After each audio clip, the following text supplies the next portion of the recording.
Bonjour et bienvenue dans cette deuxième partie de la vidéo de formation Transmettre le feu de l'esprit. Alors là, nous allons vraiment centrer sur les modèles de de transmission d'esprit que nous montre la parole de Dieu. Et on va s'intéresser en particulier à Paul, puisque Paul est un formidable exemple de transmission de l'Esprit Saint, et il va nous parler dans ses différentes lettres aux églises des difficultés qu'il a rencontrées justement pour transmettre l'Esprit Saint. En Philippiens 3.10, nous avons « Devenez ensemble mes imitateurs frères et regardez à ce qui marche suivant le modèle que vous avez en nous. » Le modèle que vous avez en nous. Donc, la façon la plus classique, la plus traditionnelle de transmettre l'Esprit Saint, c'est véritablement la lumière de l'Esprit qui rayonne. Le modèle, c'est bien entendu jamais un modèle humain, c'est bien le modèle de l'œuvre du Saint-Esprit, le modèle de l'action de l'Esprit que nous ressentons. C'est ça le vrai modèle de l'Église, et celui-ci. Et Paul nous fait part de toutes les difficultés qu'il a eues dans l'ensemble des églises, afin justement que nous puissions comprendre pourquoi c'est si difficile de transmettre le feu de l'esprit. Et on va s'intéresser aux différentes approches de Paul sur cette question, bien sûr. On va commencer en Galates 1.1. Paul, apôtre, non pas de la part des hommes ni par aucun homme, mais par Jésus-Christ et par Dieu le Père qui l'a ressuscité entre les morts. Tout de suite, on voit que Paul, quand il se se présente pas par rapport à des hommes, par rapport à une église, par rapport à une mission donnée, mais uniquement par rapport à Dieu. Et c'est une façon effectivement très saine de faire, parce que l'autorité, elle est donnée véritablement par le Saint-Esprit, et c'est vraiment ce modèle-là que nous devons avoir en tête en permanence, sachant que nous sommes confrontés en permanence à un autre modèle qu'un modèle humain, où l'autorité en permanence est donnée par d'autres personnes. Et vous voyez que Paul ne s'inscrit pas du tout dans cette logique-là. Alors, pourquoi Parce que Paul, c'était un pharisien. Donc, la tradition humaine, il connaissait parfaitement, il en était issu de ça. Et justement, la révélation que lui a fait Dieu, que lui a fait Jésus, souvenez-vous de cette apparition de lumière, de ce qui s'est passé ensuite, l'a remis complètement dans le droit chemin, c'est-à-dire le fait d'écouter l'esprit et de transmettre l'esprit, ce pourquoi il place son autorité par rapport à Dieu, par rapport à Jésus, par rapport à l'esprit, et absolument pas par rapport aux hommes. Voilà un modèle qui est un modèle biblique. En Acte 8, versets 14 à 17, nous avons « Cependant, les apôtres qui étaient à Jérusalem, ayant appris que la Samarie avait reçu la parole de Dieu, leur envoyèrent Pierre et Jean, qui étant arrivés prièrent pour eux afin qu'ils reçussent l'Esprit Saint. Car ils n'étaient encore descendus sur aucun d'eux, mais ils avaient été seulement baptisés au nom du Seigneur Jésus. Alors il leur imposait les mains et ils recevaient l'Esprit Saint. » Voilà un autre exemple de ce que nous montre la Bible de transmission d'Esprit Saint. Et nous voyons que le fait d'être baptisé n'est pas systématiquement, loin de là, baptisé d'eau, lié au fait de recevoir l'Esprit Saint. Et là, c'est fait donc par imposition des mains. On a également un autre exemple dans la Bible, on en a plusieurs même, en Acte 19.6, et après que Paul leur eut imposé les mains, l'Esprit Saint vint sur eux, et ils parlaient en langue et prophétisaient. Donc, dans ces deux exemples-là, on a une imposition des mains. Mais déjà, on peut remarquer dans cette dernière phrase, l'Esprit Saint vint sur eux, et ils parlaient en langue et prophétisaient. On peut remarquer que dans ce passage, la manifestation de l'Esprit est tout autant la prophétie que le parler en langue, qui n'a pas la même puissance spirituelle, comme le dit lui-même Paul. Mais, et voilà, on tombe dans un système de logique de tradition. Vous le savez, dans les églises pentecôtistes, le parler en langue est considéré comme quelque chose d'extrêmement important. Et ça c'est un exemple. Voilà un modèle biblique on parle également du parler en langue, et on parle de la prophétie, et ça se transforme en parler en langue. Bien sûr, on est en fait dans une tradition humaine, puisque les pentecôtistes ont toujours fait comme ça, en fonction de ce que leur avait dit leur fondateur, et on tombe dans une systématisation. Hein. C'est frappant, hein. Je n'ai strictement rien contre les pentecôtistes, bien entendu, mais tous les mouvements spirituels ont leurs particularités, ont leurs traditions, et ça pose une difficulté parce que ça n'est pas véritablement raccord par rapport à la parole de Dieu. On l'a par exemple en 1 Corinthiens 14, versets 18 à 19. « Je rends grâce à Dieu, je parle en langue plus que vous tous, mais dans l'Église, j'aime mieux prononcer 5 paroles par mon intelligence afin d'instruire les autres que 10 000 paroles en langue. » Paul est très clair par rapport à ça. Le parler en langue, c'est de l'édification personnelle. Dans l'Église, il faut mieux éviter le parler en langue. Il le dit très clairement, sauf interprétation, et c'est quelque chose de rare. Il le dit également en 1 Corinthiens 14, 23. « Si donc toute l'Église s'assemble en un même lieu et que tous parlent en langue, et que des gens du commun peuple ou des infidèles y rentrent, ne diront-ils pas que nous avons perdu le sens? Et pourtant, au jour d'aujourd'hui, quand on arrive dans une église pentecôtiste, quel que soit ce qui se passe, vous allez entendre des parler en langue en prière, vous allez entendre du parler en langue au niveau des chants, en fait, vous allez avoir du parler en langue dans toutes ces versions.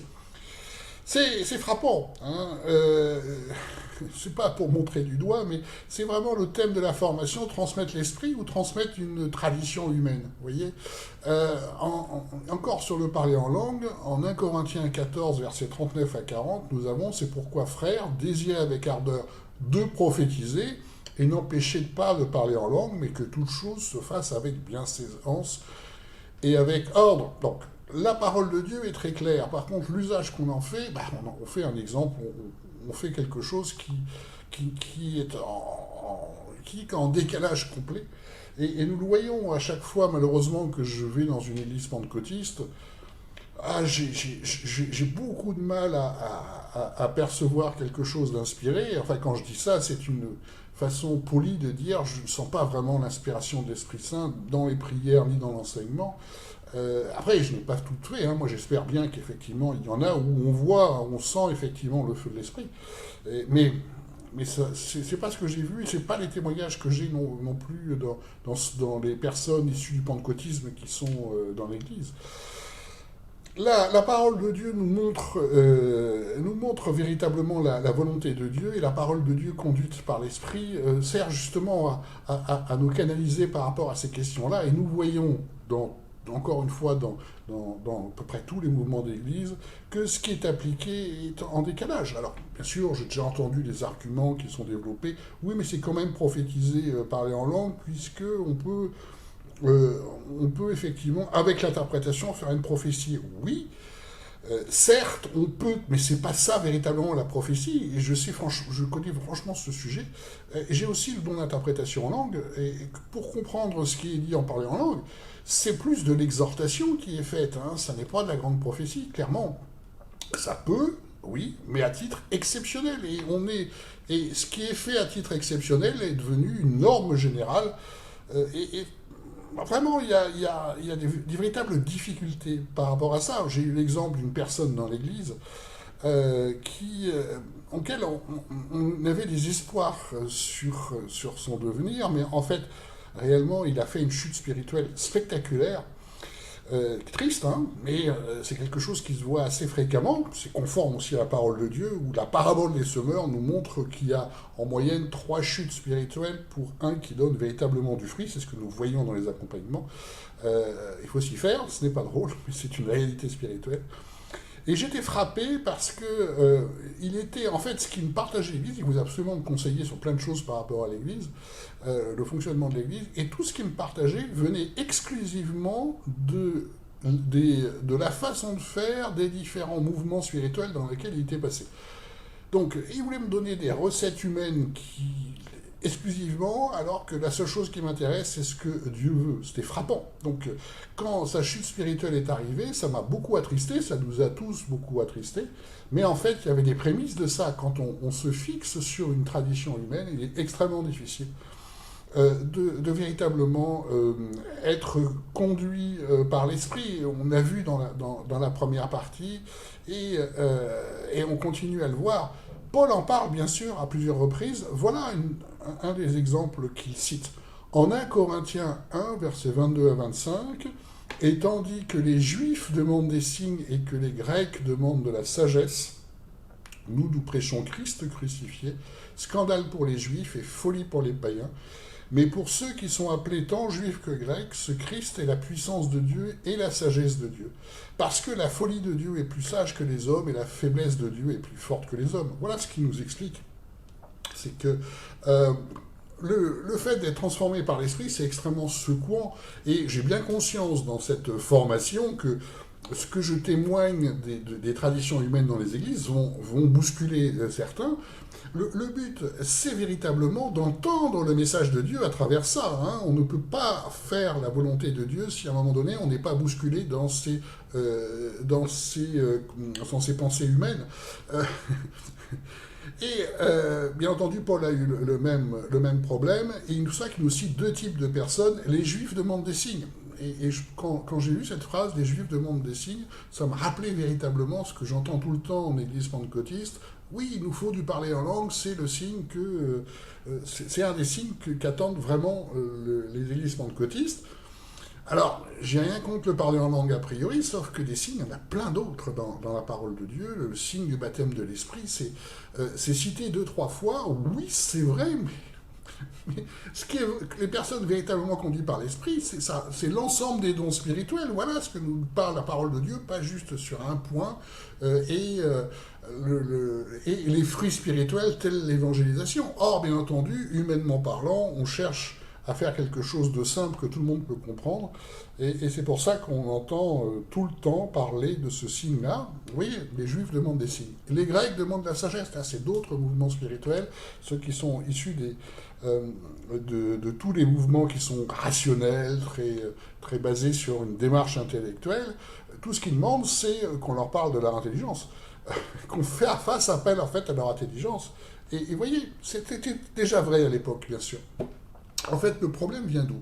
C'est que quand on fait une transmission humaine, ce qui est malheureusement la norme dans ce que nous voyons dans les églises modernes, et la parole de Dieu nous en parle clairement, et on va l'examiner ensemble, en fait, ça vient en fait de la pensée des fondateurs. On reprend l'exemple du mouvement pentecôtiste, sur lequel je n'ai rien contre lequel je n'ai bien sûr rien du tout, mais il y a une tradition humaine qui est vraiment là. Quand on examine ce qu'a fait les fondateurs du pentecôtisme, on s'aperçoit qu'en fait, à l'époque, le fait de parler en langue était révolutionnaire puisque tout le monde était convaincu, ça c'est l'histoire, que était convaincu que le parler en langue dont parle la Bible, c'était un parler en langue étrangère en fait. Et j'entends encore ces idées-là, hein. Comme si on parlait en allemand par exemple, grâce au Saint-Esprit. C'est quand même pas vraiment l'idée en fait. La première fois qu'il a parlé en langue, il a trouvé que c'était une bénédiction, et c'est pas une mauvaise chose de parler en langue, hein, la question n'est pas là. Donc c'est devenu très important par rapport à ce qu'il voyait également dans la Bible, parce qu'on entend parler, tout ça est très cohérent.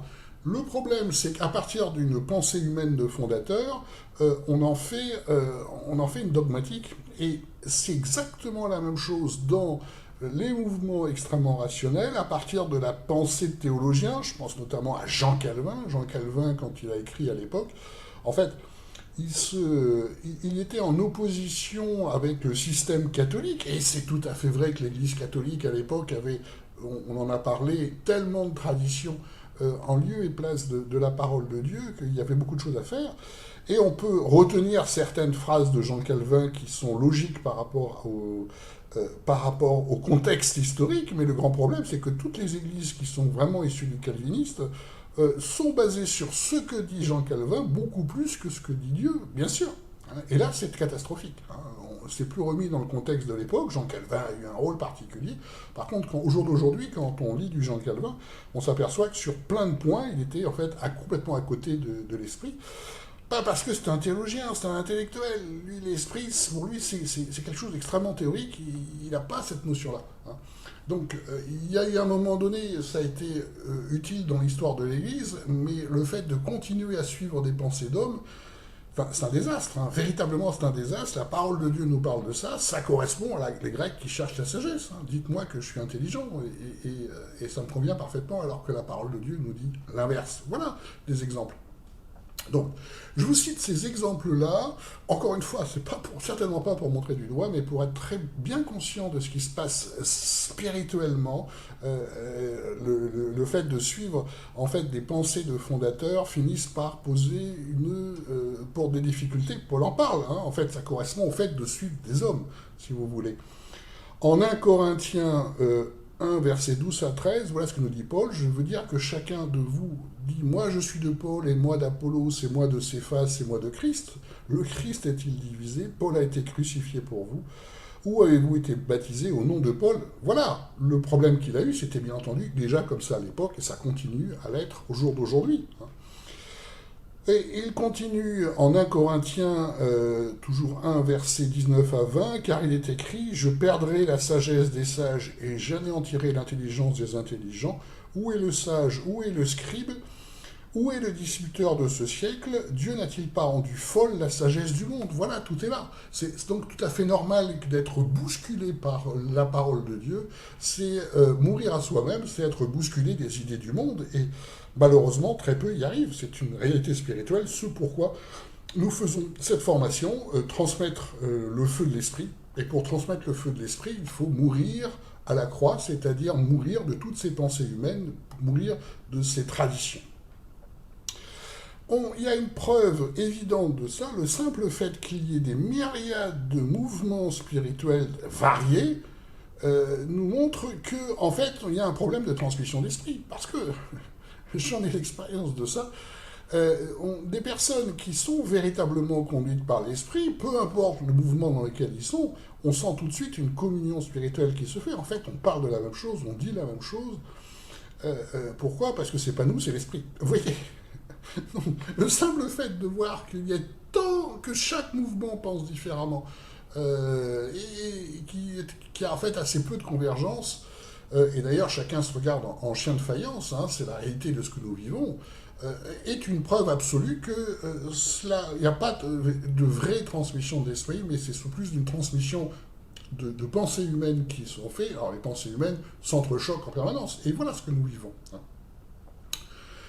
On rappelle la définition de Jésus pour l'Église, hein, en Jean 17, 20 à 21. « Or, ce n'est pas pour eux seulement que je prie, mais pour ceux qui croient en moi par leur parole. Hein. » C'est-à-dire l'ensemble des croyants. Là, il nous parle de l'Église future. « Afin que tous ils soient un, comme toi, Père, tu es en moi, et moi en toi, qu'eux aussi soient un en nous, afin que le monde croie que c'est toi qui m'as envoyé. » Ça, c'est une phrase absolument clé, qui nous montre que la volonté de Jésus, la vraie Église, c'est l'Église où il y a une unité par l'Esprit. C'est pas l'Église où il y a des opinions dans tous les sens, ça n'a rien à voir. Et on est en permanence dans des questions d'opinion, ce qui nous prouve malheureusement qu'on est dans des questions charnelles, en fait, en permanence.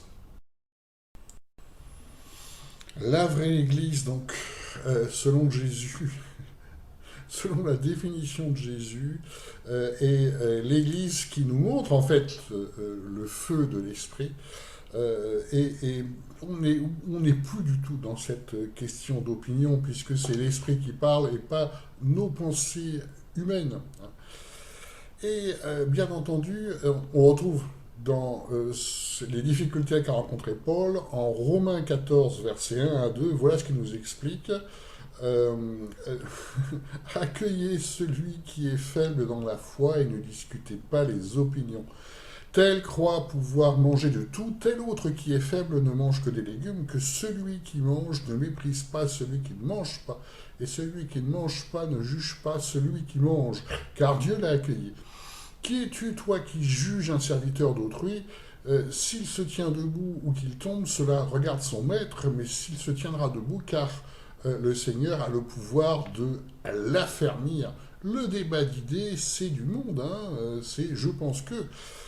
J'ai eu ce problème-là dans l'Église, effectivement, des personnes qui, effectivement, avaient beaucoup souffert dans un certain nombre d'églises, et ce qu'ils témoignaient était vrai, hein. Ils avaient connu beaucoup de cette oppression, de domination, enfin, par les idées humaines, par la chair, par la tradition, par ce que vous voulez, malheureusement parfois par l'adversaire aussi. Et ils avaient beaucoup souffert de ça, mais arrivé dans notre église, où il y avait tout à construire, par rapport à ça, j'ai tout de suite vu que malheureusement, après avoir tellement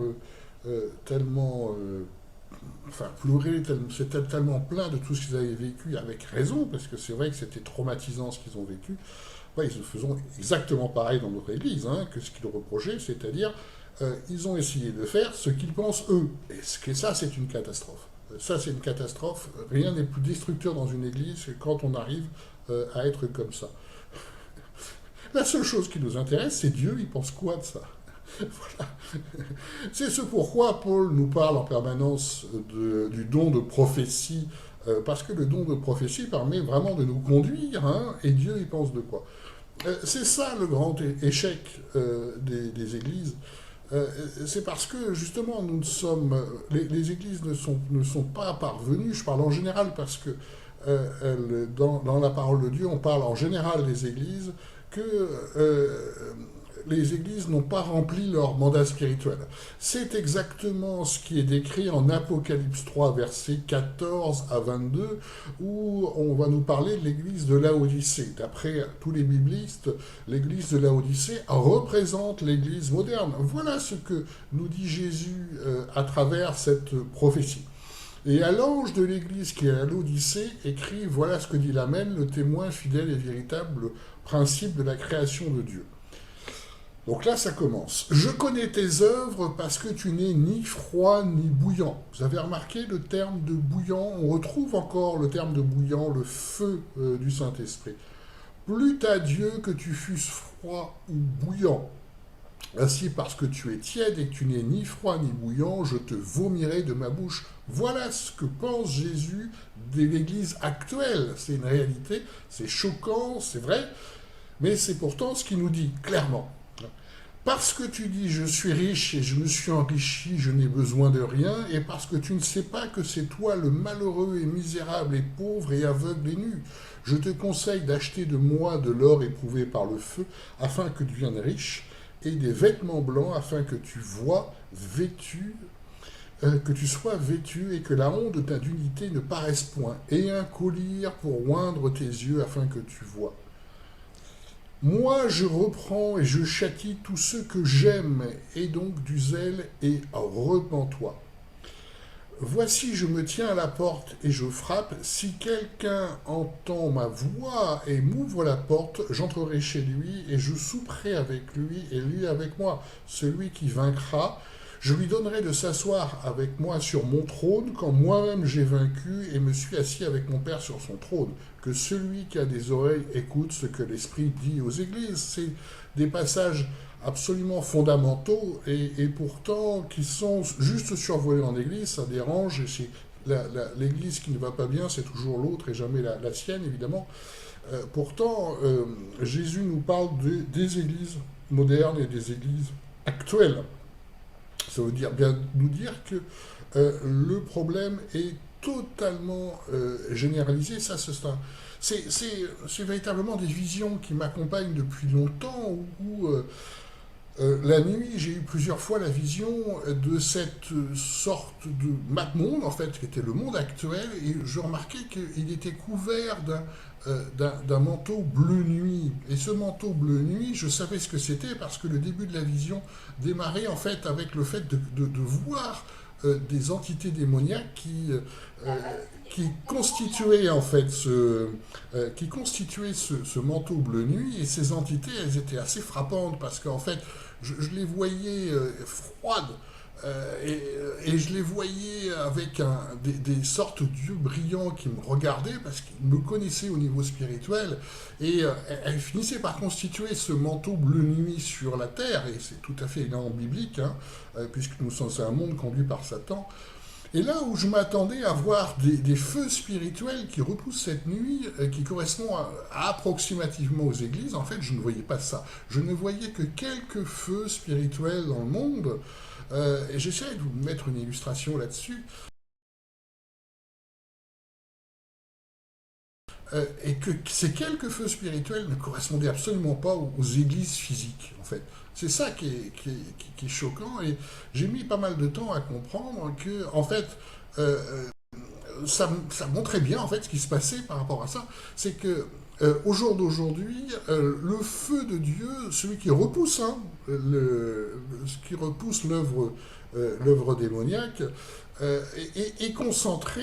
Il y a quelques feux spirituels. Hein, il y a en fait quelques serviteurs de Dieu avec des petites communautés, mais c'est tout. Hein, et il y en a peu. Et justement, notre rôle, véritablement, est d'allumer notre feu, d'où toutes ces formations. Voilà ce que Dieu me met à cœur dans le monde entier, parce qu'il y a un énorme travail pour repousser ce bleu nuit. Hein. Et dans le feu également, ce que je voyais, c'est il y avait des feux qui étaient importants et des feux beaucoup plus faibles qui étaient prêts à s'éteindre. On est dans un monde extrêmement dangereux. C'est malheureusement ce que nous dit Jésus en Apocalypse, et nous devons prendre très au sérieux ça. C'est pourquoi il y a marqué que celui qui a des oreilles écoute ce que l'Esprit dit aux églises. Vous voyez que la clé, elle est où? La clé, c'est et si quelqu'un entend ma voix. Cette phrase est très importante. Si quelqu'un entend ma voix. Si quelqu'un entend ma voix, ça veut dire que très peu entendent ma voix. C'est une réalité. Hein. C'est repris bien sûr plus loin, c'est repris à nombreuses reprises dans l'Apocalypse, que celui qui a des oreilles écoute ce que l'Esprit dit aux églises. Et si c'est répété aussi souvent, c'est parce que beaucoup n'entendent pas ce que l'Esprit dit aux églises. C'est ce que nous voyons au niveau spirituel. Hein. Et c'est tout à fait central dans la Bible. Donc, qui entend ma voix? C'est vraiment la question, qui entend ma voix? Et qui entend ma voix? Pour ça, il n'y a qu'un seul canal, c'est par le Saint-Esprit. On peut écouter Dieu, on peut écouter les messages de Dieu à travers la parole de Dieu. On a des formations là-dessus, qui est comprendre la Bible par l'Esprit. On peut écouter directement les messages du Saint-Esprit, et on a également des formations là-dessus, ce qui s'appelle la formation Écouter Dieu. On a aussi des rêves et des visions. Je fonctionne aussi beaucoup en rêves et visions, ce qui est très important pour la direction de Dieu. Mais tout est généré par le point de départ d'écouter Dieu directement. Et le fait d'écouter Dieu directement, c'est juste fondamental dans notre vie de disciple, et c'est plus qu'indispensable. Je n'ai pas de terme pour ça dans tout ce qui est ministère de type pastoral, prophète, évangéliste, docteur de la loi, pasteur, peu importe. Mais ça doit être le fondement, et nous voyons très peu ça. C'est ça qui pose un énorme problème. C'est pour ça que quand il dit « si quelqu'un entend ma voix », ça veut bien dire ce que ça veut dire. Vous remarquerez autre chose, c'est que dans le texte, il y a marqué « celui qui vaincra, je lui donnerai de s'asseoir avec moi sur mon trône ». Celui qui vaincra. Donc, on part de toute une église, et on finit par « si quelqu'un entend ma voix, et celui qui vaincra ». Ça veut dire, ça nous montre bien, et ça a tout à fait raccord avec la vision, ça nous montre bien que très peu entendent véritablement la voix de Dieu, très peu donc, transmettent effectivement le feu de l'esprit, et nous devons, c'est un combat effectivement, nous devons nous libérer de toutes ces pensées humaines, d'où cette formation, nous libérer de toutes ces traditions de pensées humaines qui étouffent le travail de l'esprit pour laisser Dieu nous parler véritablement et faire sa volonté. C'est vraiment le cœur de la formation. Et je vous encourage vraiment à vous équiper. En fait, toutes nos formations sont tournées vers ces questions-là, à être équipés pour vraiment pouvoir transmettre le feu de l'esprit. En Apocalypse 2, versets 4 à 7, voilà une autre approche. Mais j'ai contre toi que tu as abandonné ton premier amour. Souviens-toi donc d'où tu es déchu, repens-toi et fais tes premières œuvres, sinon je viens à toi et j'ôterai ton chandelier de sa place si tu te repens. Cependant tu as ceci, c'est que tu es les œuvres de Nicolaïte, lesquelles je hais moi aussi. Que celui qui a des oreilles écoute ce que l'Esprit dit aux églises, à celui qui vaincra, je lui donnerai à manger de l'arbre de vie qui est dans le paradis de Dieu. Voilà encore des phrases très puissantes. Alors pourquoi je vous parle d'Apocalypse 2, versets 4 à 7? Parce que ça nous parle de l'église d'Éphèse, et il est frappant de voir que l'église d'Éphèse, d'où sont partis qui était la perle, hein, celle qui brillait le plus de la lumière de Dieu dans les différentes églises, là où partaient les enseignements les plus évolués. Rappelez-vous, c'est en Éphésiens dont on parle des apôtres, des prophètes, des évangélistes, des pasteurs et des docteurs. A disparu en quasiment une génération, cette église d'Éphèse. Pourquoi? Parce que il y a eu la secte Nicolaïte. La secte Nicolaïte, en fait, a apporté les raisonnements du monde dans l'Église.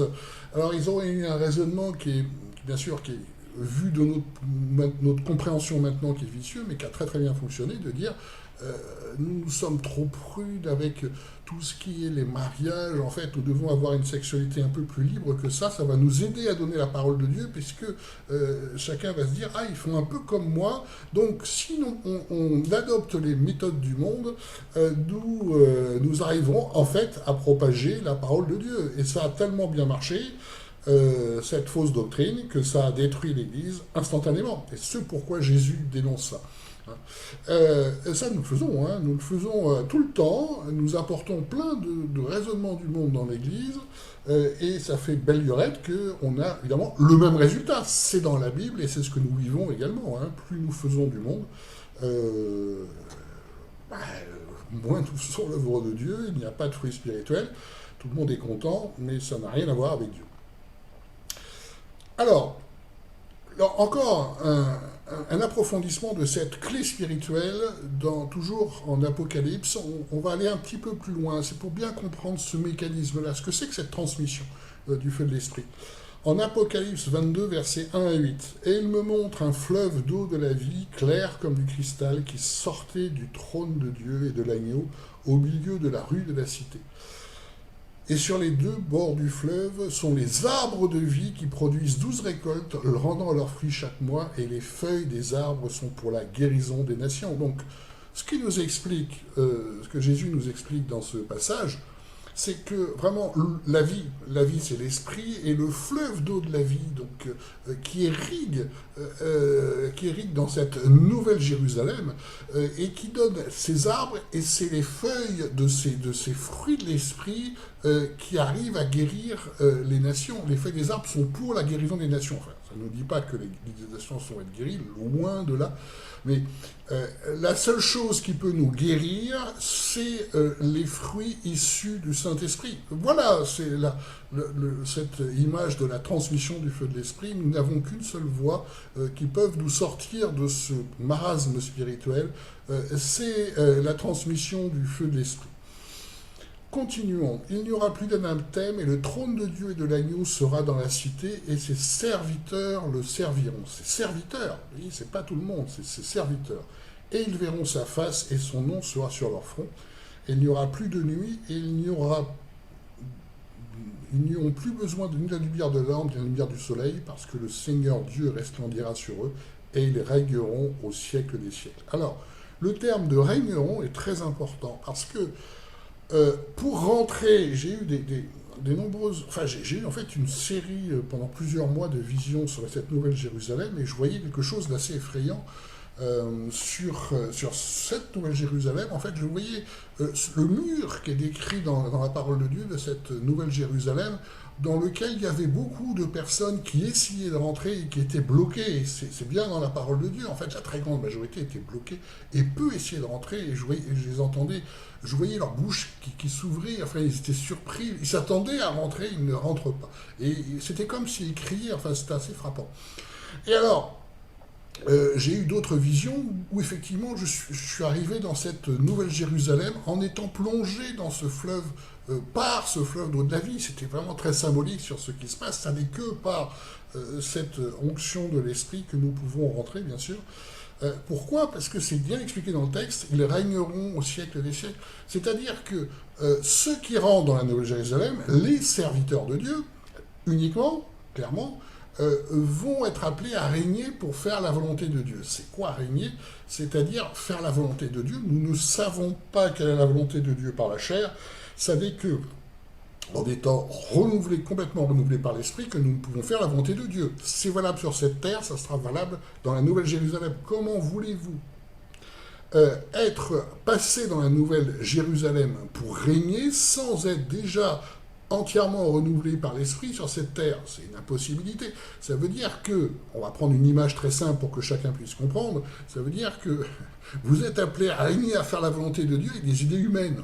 Impossible, impossible. Ce texte nous explique très clairement que pour pouvoir accéder à cette nouvelle Jérusalem, encore faut-il que sur cette terre, nous faisons véritablement ce que Dieu nous demande, c'est-à-dire que nous soyons complètement renouvelés par l'Esprit, d'où c'est toutes ces formations, parce que c'est quand même une condition sine qua non.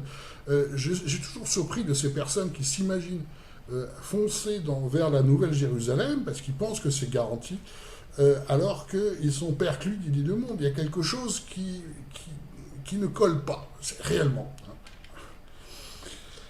Et continuons sur le texte, toujours en Apocalypse 22, là on est au verset 6, et il me dit, ces paroles sont certaines et véritables. Pourquoi il me dit, ces paroles sont certaines et véritables? C'est parce qu'on doit vraiment l'écouter. Et le Seigneur, le Dieu des esprits des prophètes, a envoyé son ange pour montrer à ses serviteurs ce qui doit arriver bientôt. Il n'y a pas plus clair que ces phrases. Et voici, je viens bientôt, heureux celui qui garde les paroles de la prophétie de ce livre. Ce livre d'Apocalypse est tellement important pour comprendre ce qui se passe à l'heure actuelle, pour avoir une chance justement d'aller dans... de rentrer dans cette cité merveilleuse où nous serons éclairés de la gloire de Dieu. La gloire de Dieu, c'est la puissance de Dieu.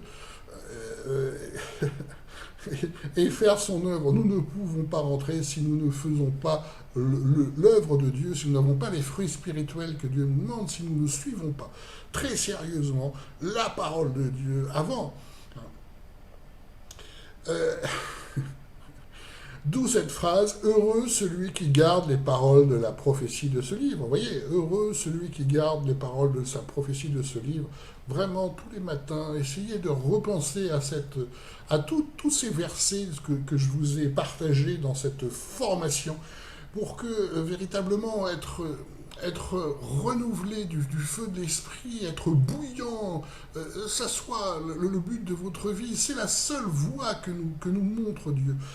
Et c'est une voie qui est rare. La parole de Dieu nous le dit, mais nous le voyons bien sûr tous les jours. Malheureusement, j'aime beaucoup quand je vois des vraies manifestations de l'esprit, mais j'en vois tellement des fausses.